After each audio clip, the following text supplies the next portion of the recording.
So I'm very pleased to be here on My Magical Thing with Cassandra Latham-Jones, who I know is healer, counsellor, writer, village wise woman, and witch. Cassandra, it's lovely to have you here. Thank you so much for joining us. Pardon my cuckoo clock, goes a bit mad. That's the way of it. Lovely to have you here, Cassandra. Okay, well, first and foremost, I would describe myself as a village wise woman. Healing, it's sort of a byproduct almost, or part of what we do. Well, because I work with a partner nowadays. But yeah, okay, that'll do. Village wise woman, it's an honour to have you here. Cassandra, please may we see your magical thing? You may. And this is, it's a thing within a thing within a thing. I will explain, I will elucidate. That's what we start off with. Whoops. Okay, yeah, got it. So it's a little bag. It's a little bag I bought about 40 years ago at something called Elephant Fair, which was one of the last festivals before they came big and like Glastonbury and things like that. It was a family-sized festival and it was great. Bought this little bag. And it was back in the day when I was a young witchling, or whatever one calls those sort of people in those days. And it was just perfect for my tarot cards that I had just recently acquired. And now they're looking particularly battered. There's 40 years worth of all sorts of things in there. And they're the kind of Morgan Greer types of cards. Beautiful deck. Beautiful. And the reason I particularly like these is because they have no borders. They have no boundaries. And I particularly like that, being the sort of person I am. It's easy to enter the inner world of these cards and to find out the particular story they're telling that particular day. So there's two things for you, but the third thing is my major thing within the thing within a thing. And this is something I was taught when I was, like I say, a young witchling, is that any witch worth her salt has to have a kind of magical ring. And that is what I had designed for me, because I don't have those skills myself. Now, whether you'll be able to see this is another matter. Let's put it the right way up. Yeah, hold it towards the middle. Let's have a look, see if we can, yeah. Back a little bit, yes, I think we've got that. Yeah, got it. Whoop. Beautiful. And what you probably can't, put it on my hand, it's probably easier. What you probably may not be able to see is if it's actually a black opal. Gosh. And it has an amazing iridescent quality to it. It's mainly blue and green. Whoops. I'm not used to seeing the world upside down and back to front. I'm not sure that is any better. And on the side of there, one side, and there's a little small starfish on the other side. And then around the sides is a kind of wave-like effect. So I got this done because basically I'm a Pisces and those sort of things appeal to me. Why did I choose a black opal? You may ask yourself. Well, at the time I was doing a lot of research into magical gems. And in the early days, you kind of want to get it right. You want to get the right one, not just, oh, I like that, that's pretty. It's got to mean something. Because I realised that it was going to become a magical focus for a lot of my work. And it's a ring that I always wear when I give tarot readings or when I'm giving consultations.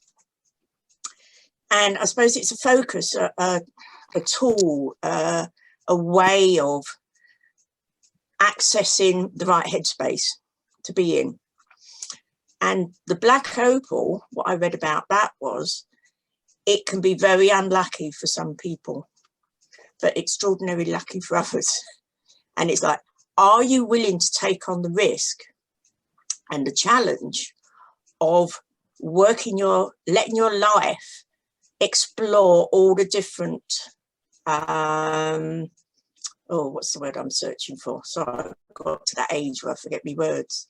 Spectrum, the magical spectrum, the colour spectrum, because this ring contains all the colours. And somehow I saw just ordinary opals and they didn't feel right, a bit too light for my liking, because I'm always one of those people who, if I see a stone, I want to see what's on the other side of it. And where other people might sort of go, ooh, what's that? Oh no, creepy crawlies. Or I'm fascinated by the other side of things. I love to see things the other way up, as well as the normal way of seeing things. And that's where you can connect with all sorts of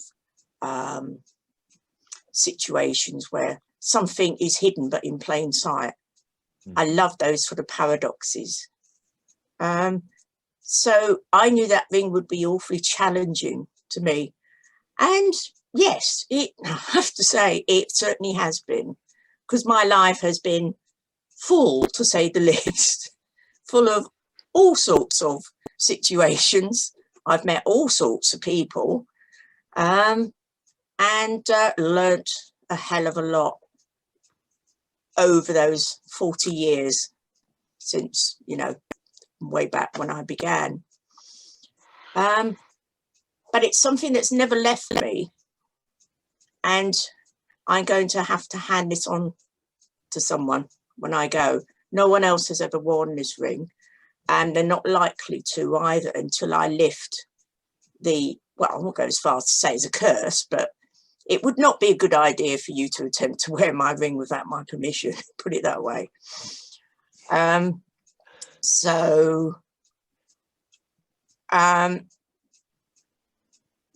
What else can I say about that? I think you've taken us there on that journey through 40 years, you say, of practice with that. Yes, that's when I first bought it.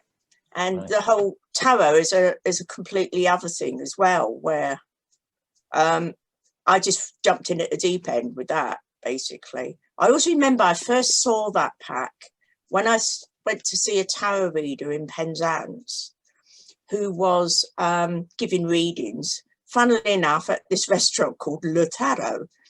And he went in there, and it's the first tarot reading I've ever had, because I was looking around for a form of divination to use. So I thought I'd see what one was like myself. And he told me this story, and it stayed with me ever since, that tarot readings aren't necessarily going to give you the whole story, but they'll give you enough to be going on with, so to speak. And told me the story about he had a woman come to him, and he saw in the reading that she would be rich beyond her wildest dreams, which is an extraordinary thing to come up in a reading. You must be really careful how you say that. And he said, and it was the early days when he was reading too, so he hadn't learned what sometimes these things can mean. And he said, and that came true, but not in the way she expected, because sadly, she was one of the widows of the lifeboat crew that went down with the Pendley disaster, which happened a few weeks later. And it was, yes, she did get a huge amount of money, but she lost her husband in the process, you know, and it just gives you that warning about be careful what you wish for, be careful for all sorts, and be careful what you predict as well.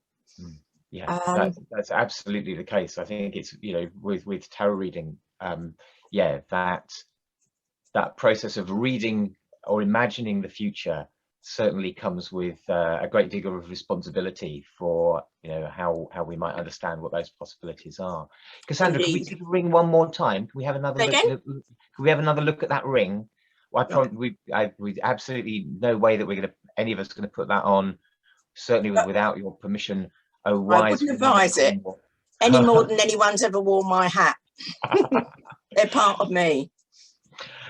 Cassandra Latham-Jones, thank you very, very much for taking the time to share that collection of magical things within magical things. It's really appreciated, my friend. Thank you so much. Good to speak to you, Julian. See you soon.